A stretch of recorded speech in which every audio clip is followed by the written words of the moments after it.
Rais wa Marekani Bwana Donald Trump amesema nimewaagiza wapatanishi kutoharakisha kufikia makubaliano na Iran. Rais huyo wa Marekani Bwana Trump amesema amewaagiza wapatanishi wa Marekani kutoharakisha kufikia makubaliano na Jamhuri ya Kiislamu ya Iran baada ya hapo awali kuashiria kuwa pande hizo zilikuwa karibu kufikia mwafaka. Makubaliano yanayojadiliwa yanaripotiwa kujumuisha kuongezwa kwa usitishaji mapigano kwa siku 60, kufunguliwa tena kwa mlango wa bahari wa Hormuz pamoja na mpango wa kuendelea na mazungumzo kuhusu mpango wa nyuklia wa Iran. Katika ujumbe aliochapisha kwenye mitandao ya kijamii, Rais Trump amesema mazungumzo yanaendelea na kwa mtazamo chanya, lakini anasisitiza kuwa pande zote mbili zinapaswa kuchukua muda wao na kuhakikisha kila jambo linafanyika kwa usahihi.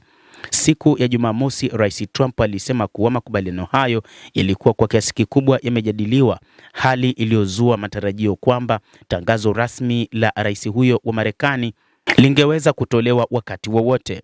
Kwa upande wake, maafisa wa Iran pia wameashiria kuwepo kwa maendeleo katika mazungumzo hayo. Msemaji wa Wizara ya Mambo ya Kigeni ya Iran, Esmail Baghei, amesema kuwa pande hizo mbili zipo karibu sana, sio mbali sana kufikia makubaliano.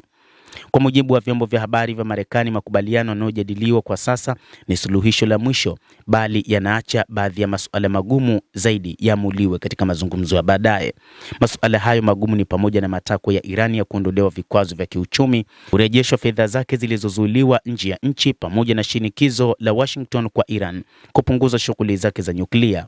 Ripoti hizo pia zinasema kuwa mapendekezo ya makubaliano hayo yamezua mgawanyiko ndani ya chama cha Republican, huku baadhi ya wanachama wakidai kuwa masharti yake yanaipa Iran unafuu mkubwa wa kupita kiasi. Hata hivyo, moja kati ya mambo ambayo wakati huu yanaendelea ni kwamba rais wa Marekani Donald Trump, yeye na waziri mkuu Benjamin Netanyahu, bado kuna wasiwasi wa kutokuwa pamoja katika kile kinachotajwa kwamba rais huyo wa Marekani amemtenga bwana Netanyahu katika mazungumzo yanayoendelea katika kumaliza vita. Tangu kuanza kwa mazungumzo hayo, rais huyo wa Marekani bwana Donald Trump hakuwahi kumuita waziri mkuu wa Israel bwana Benjamin Netanyahu ama sehemu katika utawala wa Israel kushiriki katika mazungumzo hayo.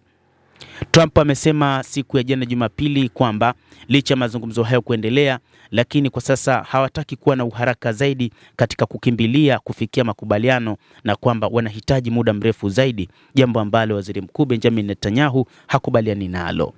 Waziri mkuu Benjamin Netanyahu anachotaka kwa sasa ni mashambulizi tu na si jambo jingine.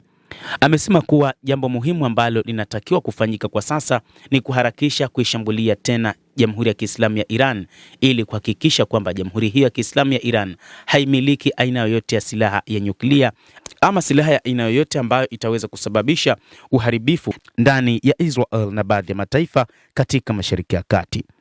Lakini ni kusihi usisahau kulike, usisahau kucomment, kadhalika usisahau kusubscribe channel yetu hii ili upate habari hizi kwa mapana kupitia The World News.